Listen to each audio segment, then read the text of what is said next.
तो भाई लोग कैसे हो। आज मैं आप लोग के लिए मनोचित्र कथा की स्टोरी लेके आया हूँ, डायन रानी। चलिए कहानी स्टार्ट करते हैं। किसी समय राजगढ़ देश में रुद्रदत्त नाम का एक राजा राज्य करता था। वह अपनी प्रजा को बच्चों की तरह प्यार करता था। एक साल पहले उसकी रानी की मृत्यु हो गई थी, जिससे उसकी कोई संतान नहीं थी।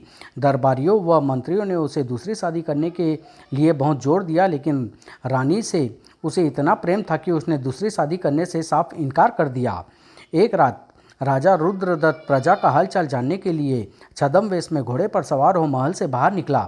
भगवान ऐसा दयालु व सबके दुखों को अपना दुख समझने वाला राजा सबको दे। शहर में प्रविष्ट होने से पहले उसने अपने घोड़े को एक पेड़ में बांध दिया और पैदल ही शहर की ओर चल दिया। शहर में प्रविष्ट होकर वह गली गली घूमने लगा। जब वह एक गली से होकर गुजर रहा था तो उसे एक घर से किसी की आवाज़ सुनाई दी। धनिया, सचमुच हमारा राजा देवता है। इस बार हमारी खेती नहीं हुई, लेकिन सैनिक लगान वसूल करने आ पहुँचे। जब दूसरे दिन मैंने राजा को सब कुछ जाकर बताया और कहा कि खेती न होने की वजह से हमारे घर में अन्न का एक दाना भी नहीं है, तो जानती हो उन्होंने क्या किया? क्या उन्होंने न केवल हमारा सारा लगान माफ़ कर दिया, बल्कि मुझे इतना धन दिया कि दोबारा खेती होने तक हम आसानी से अपनी गुजर बसर कर सके। सो तो ठीक है, लेकिन हमारे राजा के बाद कौन राजा होगा? क्या मतलब यह है कि हमारे राजा की पहली पत्नी से कोई संतान नहीं हुई। राजा दूसरी शादी करना नहीं चाहता। अब तुम ही सोचो, राज्य का उत्तराधिकारी कौन होगा? कहीं ऐसा न हो कि राजा की मृत्यु के पश्चात राजगद्दी के लोभ में प्रजा में मारकाट मच जाए और पूरे देश की खुशहाली समाप्त हो जाए। तुम ठीक कहती हो। भाग्यवान राजा को अपने लिए नहीं तो कम से कम प्रजा के सुख के लिए तो दूसरा विवाह अवश्य कर लेना चाहिए। राजा उससे आगे और नहीं सुन सका और तेजी से आगे बढ़ गया। किसान और उसकी पत्नी की बात सुन उसका मन बुरी तरह अशांत हो उठा था। अपने लिए न सही, प्रजा के हित के लिए उसे दूसरा विवाह कर लेना चाहिए। इस तरह के वाक्यों को वह कई बार अपनी प्रजा के मुख से सुन चुका था, लेकिन पहले राजा ने इस तरफ इतना ध्यान नहीं दिया था। लेकिन आज सहसा आगे बढ़ता बढ़ता बुदबुदा उठा, मैं विवाह करूंगा। प्रजा व राज्य के हित के लिए मुझे अब दूसरा विवाह करना ही होगा। फिर राजा तेजी से शहर से बाहर बंधे अपने घोड़े की तरफ बढ़ने लगा। तभी उसकी इच्छा पानी पीने की हुई। बहुत तेज प्यास लग रही है, पहले चलकर उस घर से थोड़ा पानी पीऊं, फिर महल लौटूंगा। जब राजा उस घर के निकट पहुंचा तो उसे भीतर से आती कुछ स्त्रियों की आवाज़ें सुनाई दी। वह आपस में राजमहल के बारे में ही बातें कर रही थी। उत्सुकतावश राजा ने खिड़की से भीतर झाँका। ओह, 3 सुंदर कन्याएं, लेकिन आपस में क्या बातें कर रही है, सुनना चाहिए। वह 3 युवतियाँ थीं जिनके कपड़े फटे पुराने व मैले थे, लेकिन इसके बावजूद भी वे सुंदर नजर आ रही थी। आज फिर हमें भरपेट खाना नहीं मिला, न जाने कब तक ऐसी दुर्दशा चलती रहेगी। जाकर राजा के रसोइये से शादी कर ले, रोज शाही पकवान खाने को मिलेंगे। दूसरी लड़की ने पहली वाली पर व्यंग कसा। पहली लड़की ने मायूसी भरे स्वर में कहा, क्यों मजाक करती हो बहन? कहाँ राजा का रसोइया, कहाँ मैं गरीब। तभी तीसरी, जो सबसे अधिक सुंदर थी, बोल उठी, इतनी मासूम मत बनो बहन। अगर भाग्य में लिखा होगा तो तुम्हारी शादी राजा के रसोइयों से भी हो सकती है। हाँ, मैं कई दिनों से सोच रही हूँ, यदि मेरी राजा के रसोइये से शादी हो जाए तो जीवन खाते पीते चैन से कट जाए। ओह, यदि मेरा भाग्य अच्छा हुआ तो मैं राजा के मंत्री चारुदत्त से शादी करना चाहती हूँ, जिससे वैभव व ठाट बाट रह सके। दूसरी लड़की की बात सुनकर पहली लड़की खिलखिलाकर हंस पड़ी। इसमें हंसने की बात नहीं है बहन, भाग्य में लिखा होगा तो इसकी शादी मंत्री से भी हो सकती है। तीसरी की बात सुन पहली लड़की चिढ़कर बोली, तुम्हें भाग्य पर बहुत विश्वास है, जरा अपने भाग्य के बारे में भी तो बताओ, आखिर सुने तो तुम्हारी क्या इच्छा है। उत्तर में तीसरी लड़की ने खोए खोए से स्वर में कहा, मैं राजा की रानी बनना चाहती हूँ। यदि भाग्य में हुआ तो मेरी इच्छा अवश्य पूरी होगी। ओह, तीसरी की बात सुन इस बार पहली व दूसरी लड़की एक साथ बड़े जोरों से हंसी। तुम दोनों हंस क्यों रही हो? तुम्हारी बात पर? तुम राजा की रानी बनने के सपने जो देख रही हो। हाँ बहन, यदि तुम राजा के किसी नौकर अथवा जमादार से शादी करने की बात करती तो हम मान भी लेती कि भाग्य से ऐसा हो सकता है, लेकिन तुम राजा की रानी बनो, यह कभी नहीं हो सकता। तब तीसरी उदास स्वर में बोली, तुम दोनों मुझसे बड़ी हो, अतः जो चाहे कह लो, लेकिन अगर भाग्य में लिखा होगा तो मेरी शादी राजा से ही होगी। तभी राजा ने भीतर आवाज़ लगाई और दरवाज़ा खटखटाया। कौन है? एक मुसाफिर। जल्दी ही दरवाज़ा खुला। दरवाज़ा खुलने वाली तीसरी लड़की ही थी जो सबसे सुंदर थी। क्या चाहते हैं आप? प्यासा हूँ, क्या आप थोड़ा पानी पिलाने का कष्ट करेंगी? ओह ठहरिए, अभी लाई। तीसरी वाली सबसे छोटी बहन भीतर से एक लोटे में पानी लाई और राजा को एक साधारण राहगीर समझ पानी पिलाने लगी, जबकि उसकी दोनों बड़ी बहनों ने उसकी ओर कोई ध्यान नहीं दिया था और सोने की तैयारी करने लगी थी। जी भरकर पानी पीने के पश्चात राजा ने उसका धन्यवाद अदा किया और आगे बढ़ गया। पता नहीं कौन परदेसी है, लेकिन चेहरे पर राजाओं जैसा तेज और चमक थी। छोटी बहन उसे नज़रों से ओझल होने तक देखती रही, फिर दरवाज़ा बंद कर वापस पलट गई। जब वह अपनी दोनों बड़ी बहन के निकट पहुंची तो मझली बहन व्यंग करती हुई बोली, पिलाई पानी बन गई धर्मात्मन। हाँ बहन, लेकिन मुझे वह राहगीर नहीं बल्कि राहगीर के भेष में कोई राजघराने का आदमी लगा था। छोटी बहन की बात सुन बड़ी बहन हंसती हुई बोली, शायद राजा ही न हो, जल्दी जाकर पकड़ लो, हो सकता है वह तुमसे शादी करने के लिए राजी हो जाए। परंतु छोटी बहन ने कोई उत्तर न दे सोने के लिए आंखें बंद कर ली। सोते हुए उसे एक सपना दिखा कि एक सुंदर राजकुमार रथ पर सवार आकाश से नीचे उतर रहा है। रथ के धरती पर उतरने के पश्चात, मेरे पास आओ प्रिय, वह मुझे बुला रहा है और मैं रुक नहीं सकती। फिर मैं तुम्हें लेने आया हूँ प्रिय, मेरे देश में तुम मेरी रानी बनकर रहोगी। आहा, मैं कितनी खुशनसीब हूँ। और उसके रथ पर सवार होते ही वाह कितना सुंदर लग रहा है यह सब। तभी उसकी आंख खुल गई। बड़ी बहन ने उसे झिंझोड़ कर उठाया था। क्या बात है? बड़ी गहरी नींद सोई हुई थी, इतनी आवाज़ें लगाने पर भी नहीं उठी। कहीं फिर किसी राजकुमार को तो सपना नहीं देख रही थी? हाँ, क्या सवेरा हो गया? हाँ, यदि विश्वास न हो तो देख ले अपनी आंखों से। ओह कितना सुंदर स्वप्न था। वो फिर उसने सारा सपना बयान कर दिया, जिसे सुनकर उसकी दोनों बड़ी बहनें हंसती हुई बोली, तुम सिर्फ सपने में ही रानी बन सकती हो, हकीकत में नहीं। सवेरे के सपने अक्सर सच सच हो जाया करते हैं, लेकिन तुम्हारा सपना कभी सच नहीं होगा। राजा तुम्हें रानी तो क्या नौकरानी भी नहीं बनाएगा। छोटी बहन के दिल को एक धक्का सा लगा, लेकिन वह बोली कुछ नहीं और उठकर खड़ी हो गई। तभी वह तीनों चौंक उठी। बाहर उन्हें घोड़े के टापों की आवाज़ सुनाई दी थी। तीनों भागकर दरवाजे पर पहुंची, लेकिन बाहर का दृश्य देखकर दोनों बड़ी बहनों की आंखें आश्चर्य व भय से फैल गई। ओह सैनिक, कुछ गड़बड़ लगती है, पता नहीं क्यों आए हैं। तभी रथ पर सवार सैनिक अधिकारी रथ से नीचे उतरा और उन तीनों बहनों के पास पहुंच गया। आप तीनों को महाराज ने इसी समय बुलाया है, यह देखिए हुक्मनामा। लेकिन क्यों, क्या कसूर किया है हमने? छोटी बहन शांत भाव से सब कुछ देख रही थी, लेकिन दोनों बड़ी बहनें किसी अनजान खतरे को ख्याल करके कांप रही थी। यह मैं नहीं जानता, महाराज का आदेश है कि मैं आप तीनों को इस रथ में लेकर राजमहल में उनके सामने हाजिर करूं। ओह! सैनिक अधिकारी की बात सुनकर दोनों बहनें और अधिक चिंतित हो उठी। फिर उसे वहीं खड़े रहने के लिए कहा, कपड़े बदलने का बहाना कर द्वार बंद कर लिया। अब क्या किया जाए? मेरी तो कुछ समझ में नहीं आ रहा, लगता है कोई मुसीबत आने वाली है। मेरे विचार से तो हमें भाग निकलना चाहिए। अवश्य ही अनजाने में हमसे कोई गलती हो गई है, जिसके कारण राजा ने हमें दंड देने के लिए राजमहल बुलाया है। हाँ चलो, भाग ही चलें। उनकी बात सुन छोटी बहन तुरंत बोल उठी, आप दोनों इस बुलावे पर इस कदर भयभीत क्यों हैं? मेरी प्यारी बहनों, हो सकता है हमारे दयालु राजा ने किसी और ही कारण से हमें बुलाया हो। भागने से तो हम वास्तव में अपराधी बन जाएंगी। मेरी मानो तो चलकर मालूम करते हैं कि राजा ने हमें किस कारण से बुलाया है। छोटी बहन के ढांचा बंधाने पर उन तीनों ने कपड़े बदले और रथ पर सवार होकर बैठ गई। कोचवान, रथ को राजमहल ले चलो। जो आज्ञा हुजूर। फिर रथ तेजी से राजमहल की ओर दौड़ पड़ा। घोड़ों पर सवार सशस्त्र सैनिक भी उनके साथ थे और कुछ देर बाद महाराज तीनों बहनें हाजिर है। सभी दरबारियों के साथ साथ मंत्री और रसोइया भी मन ही मन उन साधारण कपड़े पहने तीनों बहनों को देखकर और राजा द्वारा आज विशेष दरबार लगाए जाने पर आश्चर्यचकित हो रहे थे। महाराज, हम तीनों बहनें बहुत ही गरीब हैं। समझ में नहीं आया कि हम तीनों को राज दरबार में क्यों लाया गया है। यह बाद में मालूम हो जाएगा। पहले तुम तीनों के दिलों में जो इच्छा है वह बयान करो। हमारे दिल में कोई इच्छा नहीं है महाराज। घबराओ नहीं। रात को जब एक राहगीर तुम लोगों के द्वार पर पानी पीने आया था, उससे पहले तुम तीनों जो बातें कर रही थी, हम वही सुनना चाहते हैं। क्या? तुरंत ही उनकी समझ में आ गया कि कल रात उनके द्वार पर आने वाला राहगीर और कोई नहीं, स्वयं राजा ही थे। हे भगवान, तो राजा ने हमारी बातें सुन ली, अब हमारी खैर नहीं।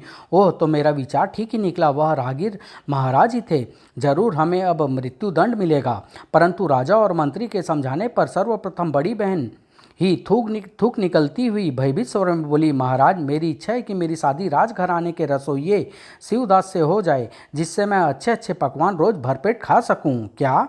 सुनकर कई सभासद हंस पड़े। मंत्री और राजा भी मुस्कुराए। रसोइया शिवदास आंखें फाड़ फाड़ कर बड़ी बहन को देखने लगा। जब वहाँ शांति हुई तो राजा ने मंझली बहन की ओर इशारा करते हुए कहा, अब तुम बताओ। मंझली बहन ने डरते डरते कहा, महाराज मेरी इच्छा है कि मेरी शादी मंत्री चारूदत्त से हो जाए, जिससे मैं वैभव और ठाट बाट से रह सकूं। क्या? सुनकर मंत्री का मुख आश्चर्य से खुल गया और कई सभासद मंत्री की तरफ देखकर हंसने लगे। आप लोग जरा खामोश रहें। उसके बाद राजा रुद्रदत्त ने सबसे छोटी बहन से कहा, अब तुम अपने दिल की इच्छा बयान करो। महाराज मैं आपसे विवाह करने की इच्छा रखती हूँ, जिससे मैं आपकी रानी और प्रजा की माँ बनकर सबका प्यार पा सकूँ। उसकी इच्छा सुनकर पल भर के लिए राज दरबार में सन्नाटा सा छा गया, लेकिन दूसरे ही क्षण कई दरबारी एक साथ क्रोध से चीख उठे, यह बड़ी मुंहफट है, बाहर निकालो इसे मृत्युदंड मिलना चाहिए। इसकी इतनी हिम्मत कि महाराज से विवाह का स्वप्न देखे। परंतु राजा ने उन सभी को खामोश करते हुए तीनों बहनों से कहा, ठीक है, हम तुम्हारी इच्छा पूर्ण करते हैं। तुम तीनों का विवाह उसी प्रकार होगा जैसा तुम लोग चाहती हो। सच महाराज? आहा, हे प्रभु, कहीं मैं फिर कोई सपना तो नहीं देख रही। फिर राजा ने महल के विशेष दासियों को बुलाकर आदेश दिया, तीनों बहनों को आदर सहित हमारे शाही स्नान गृह में ले जाओ और इन्हें सुगंधित जल से नहलाकर राशि वस्त्र पहनाओ। जो आज्ञा महाराज। जब दासियां तीनों बहनों को साथ लेकर राज दरबार से बाहर चली गई तो राजा ने मंत्री चारूदत्त और रसोइये शिवदास से कहा, हमने जो उन दोनों बहनों को वादा किया है, क्या तुम दोनों को उससे इनकार है, या आप क्या कह रहे हैं? महाराज आपने जो फैसला किया वह कुछ सोच कर ही किया होगा। मुझे यह विवाह स्वीकार है, मुझे भी कोई इनकार नहीं है महाराज। तो फिर जाइए मंत्री जी, शादी के लिए 3 मंडप बनवाने का इंतजाम कीजिए। आज रात ही हम सब विवाह करेंगे, जैसी आपकी आज्ञा महाराज। तभी कई दरबारी फिर बोल उठे, ठहरिए महाराज, जल्दबाजी से काम लेना उचित नहीं होगा। एक बार फिर सोच लीजिए, कहाँ वह भिखारिन लड़की और कहाँ आप। हाँ महाराज, यह आपकी शान के खिलाफ होगा। इसमें राज्य व हम सब की बेइज्जती है। जब पड़ोसी देश के लोगों को मालूम होगा तो वह हंसी उड़ाएंगे। अतः यह शादी हरगिज नहीं होनी चाहिए, यह शादी हरगिज नहीं होनी चाहिए। राजा उनकी बात सुनता रहा और मुस्कुराता रहा। जब सब अपनी अपनी कह चुके तो राजा गंभीर स्वर में बोला, आप लोगों मेरी एक बात का उत्तर दीजिए। जब बच्चा पैदा होता है तो क्या वह गरीब, धनवान अथवा छोटा बड़ा होता है? सभा में एकदम खामोशी सी छा गई। सबको चुप देखकर राजा पुनः मुस्कुराता हुआ बोला, मैं जानता हूँ आप में से कोई इसका उत्तर नहीं दे सकता। मेरी हमेशा से यह इच्छा नहीं है कि प्रजा के हर दुख को सुख में बदला जाए। कल रात मैंने उन तीनों की इच्छा सुनी और उन्हें पूर्ण कर दिया। मैं किसी को छोटा या बड़ा नहीं समझता, सब एक ही ईश्वर के बच्चे हैं। अतः हमें भी सबको अपने समान ही समझना चाहिए। अब कोई कुछ कहना चाहता है तो कह सकता है, लेकिन कोई कुछ नहीं बोला। राजा, मंत्री व रसोइयों को उसी रात शादी हो गई। पूरे देश में खुशियां मनाई गई। शहर में इस तरह रोशनी हो रही थी जैसे दिवाली आ गई हो। राजमहल को भी दुल्हन की तरह सजाया गया था। तीनों बहनें सुख से राजमहल में रहने लगी, लेकिन बड़ी और मंझली बहन अपनी छोटी बहन लाजवती की इच्छा पूर्ण होते देख मन ही मन उससे जलने लगी थी। 1 साल बीतने पर एक दिन, आहा स्वामी, मैं माँ बनने वाली हूँ। आहा, तब जरूर हमारे पुत्र होगा, राज्य के उत्तराधिकारी मिल जाएगा और हमें बेटा। जब प्रजा को मालूम हुआ तो उनमें खुशी की लहर दौड़ गई, लेकिन दोनों बड़ी बहनों को यह खबर अच्छी नहीं लगी थी। सुना तुमने दीदी, लाजो माँ बनने वाली है और हम दोनों? हाँ, मेरे दिल में तो सांप लौट रहे हैं। जिस दिन वह माँ बनेगी हमें कितना नीचा देखना पड़ेगा, यह मैं अच्छी तरह जानती हूँ। तो क्यों ना हम कोई ऐसी तरकीब करें दीदी, की बजाय हमारे उसे ही नीचा देखना पड़े। मैं भी तुमसे यही कहने वाली थी, मेरे दिमाग में एक योजना भी है। अरे तो जल्दी कहो ना दीदी। तो सुनो, कान इधर लाओ। फिर बड़ी बहन चंपावती धीरे धीरे गुलाबवती के कानों में कुछ कहने लगी। उन्हें विश्वास था कि उस साजिश के बाद लाजवती राजा की नज़रों से गिर जाएगी। अब वे दोनों प्रतिदिन लाजवती के पास जाती और उसकी सेवा करती। राजा उनसे और ज़्यादा प्रसन्न रहने लगा। आहा, बहुत दर्द हो रहा है, धैर्य रखो बहन, सब ठीक हो जाएगा। वाह, कितनी अच्छी है दोनों बहनें, बिना किसी संकोच के कितनी सेवा कर रही है अपनी छोटी बहन की। जब रानी के मां बनने में कुछ ही दिन बाकी थे। राजा को एक आवश्यक कार्य से देश की सीमा पर जाना पड़ा, क्योंकि वहां पर बसे कबीले ने विद्रोह कर दिया था। मैं रानी को तुम दोनों के सुपुर्द करके जा रहा हूं। मुझे विश्वास है कि मेरे लौटने तक तुम दोनों इसकी पूरी देखभाल करोगी। आप निश्चिंत रहें महाराज। और राजा लाजवती को दोनों बहनों के जिम्मे छोड़कर सेना के साथ चला गया। कुछ दिनों बाद जब राजा विद्रोह दबाकर वापस लौटा तो मंत्री एवं सभासदों ने उसका स्वागत किया, लेकिन सभी के उदास चेहरों को देखकर राजा मन ही मन चौंक उठा। ओह, विद्रोह दबाने के लिए हम सब की ओर से बधाई हो महाराज। महाराज की जय हो। ओह, इनके स्वागत में पहले जैसा जोश नहीं, कुछ उदास से मालूम पड़ते हैं। क्या कारण हो सकता है? वह महल में प्रविष्ट हुआ तो वहाँ भी उसे उदासी भरा वातावरण दिखाई दिया। ओह, यहाँ भी मातम जैसा वातावरण। जरूर मेरे पीछे कोई विशेष घटना घटी है। फिर जब राजा से रहा न गया तो वह मंत्री से पूछ ही बैठा, क्या बात है मंत्री जी? पूरे राजमहल में यह मातमी सन्नाटा क्यों है? मेरा दिल घबरा रहा है। बताइए ना, क्या बात है? महाराज, इस मुंह से मैं कैसे कहूँ? रानी का जिक्र आते और मंत्री को रोते देख राजा घबराकर बीच में ही बोल उठा, महाराज, रानी ने पुत्र को जन्म नहीं दिया, बल्कि क्या हुआ रानी को? और तुम रो क्यों रहे हो? जल्दी कहो। तभी एक ओर से गुलाबवती और चंपा रोती पीटती आती दिखाई दी। मंत्री भी बोलता बोलता चुप हो गया था। जब वह दोनों बहनें निकट पहुंची, अरे तुम दोनों इस तरह फुट फुट कर क्यों रो रही हो? जल्दी बताओ, क्या बात है? महाराज, हमारी अभागी बहन और आपकी अभागी रानी ने पुत्र को नहीं बल्कि एक पिल्ले को जन्म दिया है। कहने के साथ ही दोनों बहनें और जोर जोर से रोने लगी। राजा के सिर पर जैसे कोई पहाड़ टूट पड़ा। यह तुम दोनों क्या बक रही हो? ये ठीक कह रही है महाराज। हाँ महाराज, विश्वास न हो तो स्वयं ही जाकर देख लीजिए, रानी उसी पिल्ले को दूध पिला रही है। ओह! राजा तुरंत दौड़ता हुआ रानी के कमरे में प्रविष्ट हुआ, लेकिन भीतर का दृश्य देखते ही उसके पैर जहाँ के तहाँ रुक गए। हे ईश्वर, यह मैं क्या देख रहा हूँ?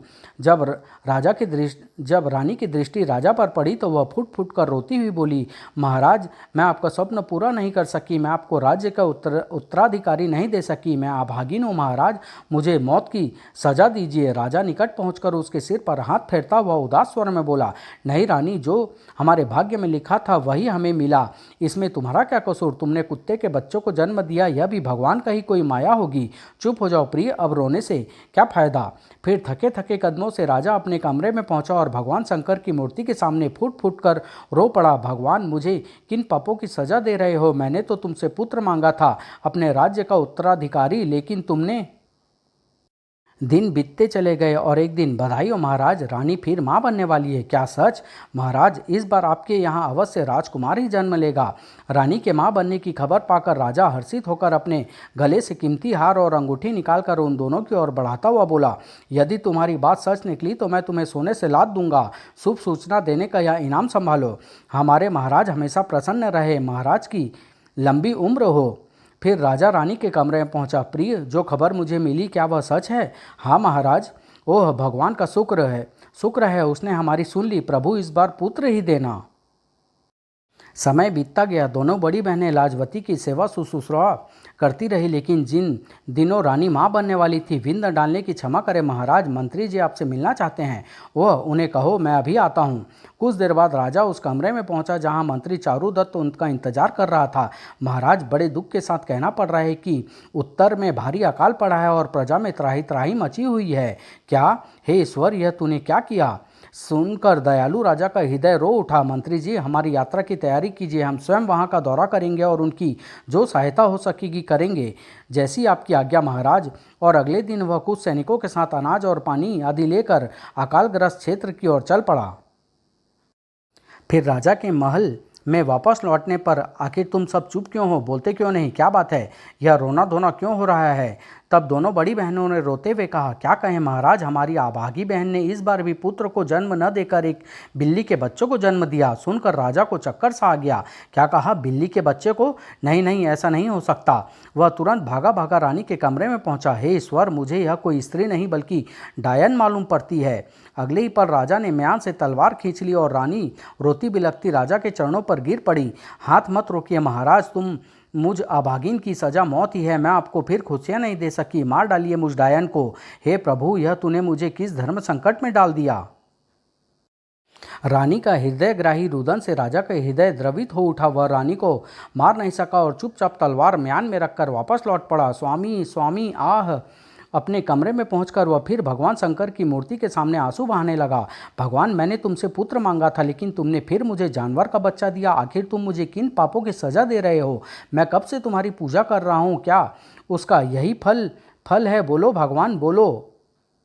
दोनों बहनें छोटी बहन की इज्जत राजा की नज़रों से गिरते देख अत्यंत प्रसन्न थी। इस बार यदि लाजो माँ बनी तो राजा उसे या तो महल से धक्के मारकर निकाल देगा या फिर मौत के घाट उतार देगा।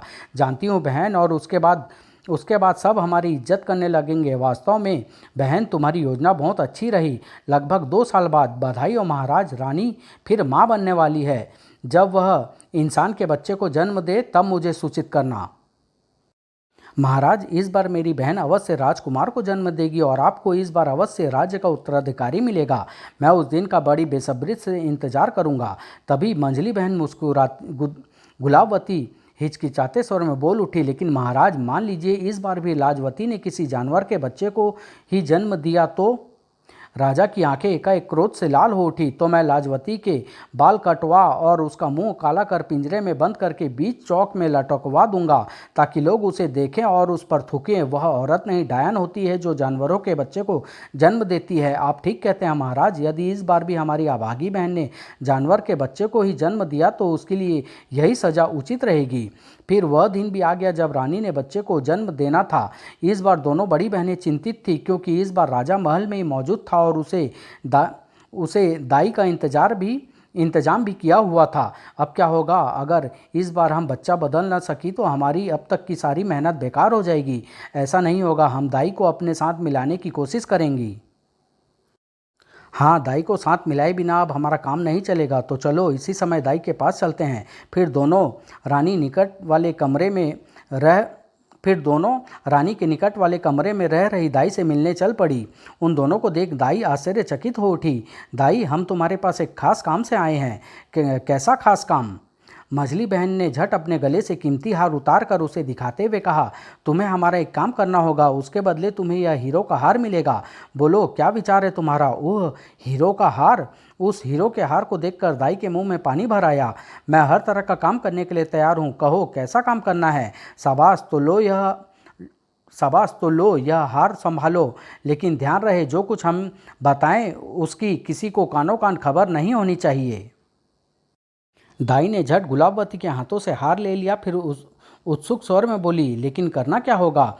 तुम्हें सिर्फ इतना करना होगा कि जब रानी के बच्चा हो तो उसे हमें हमें सौंप दोगी और उसके बदले बंदरिया के बच्चे को उसके पास रखकर यही कहोगी कि उसने उसी को जन्म दिया है। क्या? उसे खामोश एवं भयभीत देखकर दोनों बहनें तुरंत उससे ढांढसा बंधाती हुई बोली, अरे डरने की जरूरत नहीं, हम तुम्हारे ऊपर कोई आंच नहीं आने देगी।